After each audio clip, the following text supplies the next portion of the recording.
चलिए सीधा मुद्दे पर आते हैं। आज के इस विश्लेषण में हम इतिहास के एक ऐसे पन्ने को पलटने वाले हैं जो सच में किसी हॉलीवुड थ्रिलर या एपिक मूवी से कम नहीं है।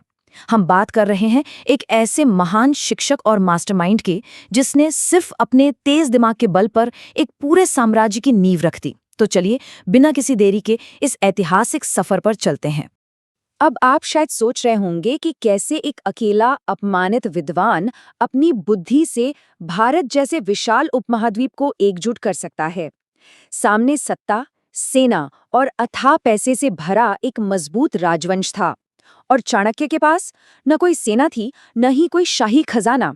फिर भी उन्होंने इस राजवंश को जड़ से उखाड़ फेंका। ये सुनने में किसी जादू जैसा लगता है ना? लेकिन यकीन मानिए, ये जादू नहीं बल्कि एक अचूक रणनीति थी। आइए देखते हैं ये कहानी शुरू कहाँ से होती है। भाग 1, तक्षशिला के विद्वान। उस समय के प्राचीन भारत की जरा कल्पना कीजिए। चारों तरफ उथल पुथल मची है, अलग अलग राज्य सत्ता के लिए आपस में लड़ रहे हैं, लेकिन इन सब के बीच तक्षशिला एक बहुत ही शानदार शहर और शिक्षा के सबसे बड़े केंद्र के रूप में उभर रहा था। मतलब वहां एक तरफ बाजारों में व्यापारियों की रौनक थी, तो दूसरी तरफ दुनिया भर से आए छात्र। और ठीक उसी समय मगध पर नंद वंश का राज था। एक ऐसा राजवंश जो बेहद ताकतवर तो था, लेकिन भ्रष्टाचार में पूरी तरह से डूबा हुआ था। एक तरह से ये वो वक्त था जब भारत को एकजुट करने की सख्त जरूरत थी। अब इस तस्वीर में एंट्री होती है चाणक्य की।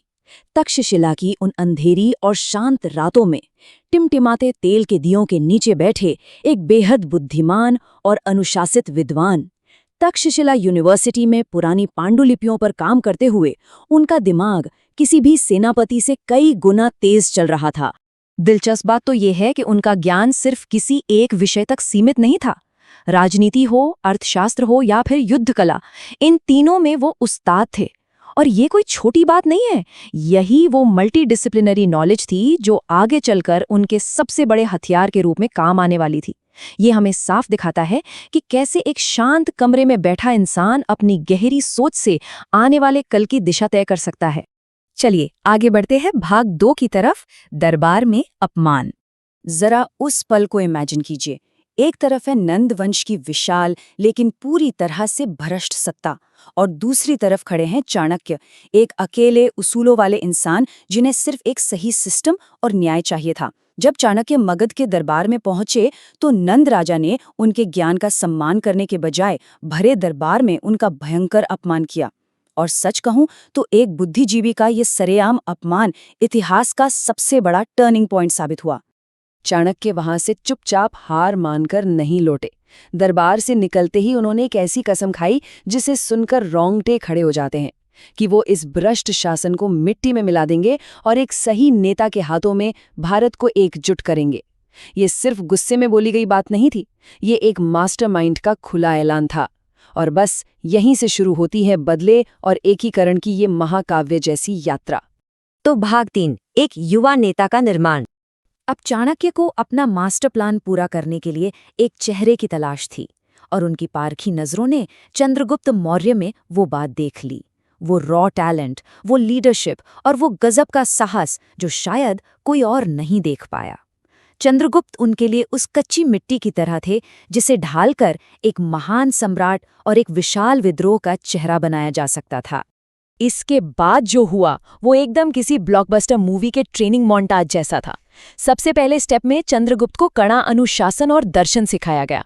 फिर युद्ध के कौशल और रणनीतियों की बारीकियां पक्की की गईं।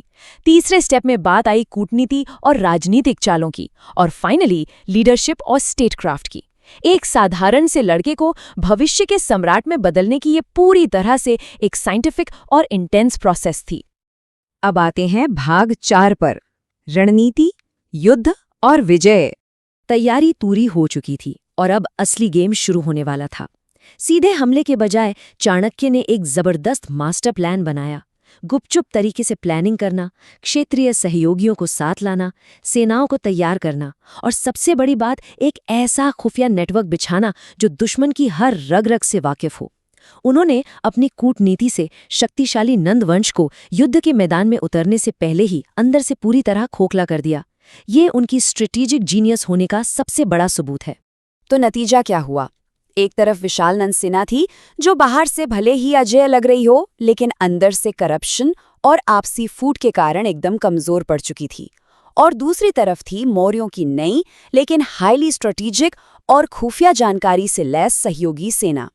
जब ये ऐतिहासिक टक्कर हुई, तो केवल ताकत पर एक शार्प रणनीतिक दिमाग की शानदार जीत हुई। और फिर वो पल आ ही गया जिसका सालों से इंतजार था। भ्रष्ट नंद वंश का अंत हुआ और एक नए मौर्य साम्राज्य की नींव रखी गई।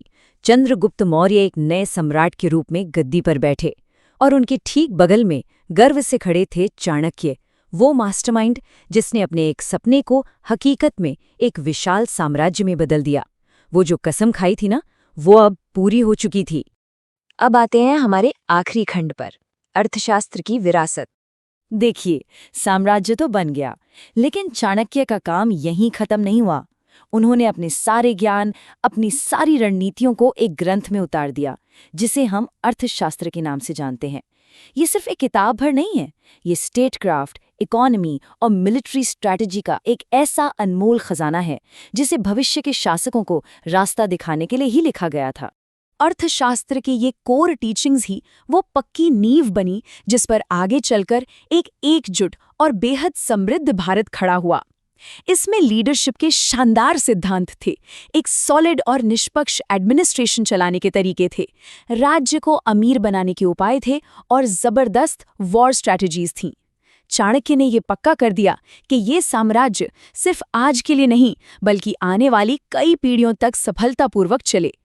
तो दोस्तों, अब हम आज के इस विश्लेषण के अंत पर आ गए हैं और यहाँ एक बहुत ही गहरा सवाल उठता है। अगर हजारों साल पहले सिर्फ एक इंसान के ज्ञान और अनुशासन के बल पर एक पूरे के पूरे बटे हुए उपमहाद्वीप को एकजुट किया जा सकता है, तो क्या लीडरशिप और अनुशासन की वही रणनीतियां आज की हमारी मॉडर्न दुनिया या कॉरपोरेट बोर्डरूम्स में लागू नहीं हो सकती? चाणक्य की कहानी हमें ये साफ साफ सिखाती है कि असली ताकत हथियारों में नहीं, बल्कि आपकी सोच, आपकी रणनीति और आपके अटूट अनुशासन में होती है। जरा इस पर विचार कीजिएगा। हमारे साथ जुड़ने के लिए बहुत बहुत धन्यवाद।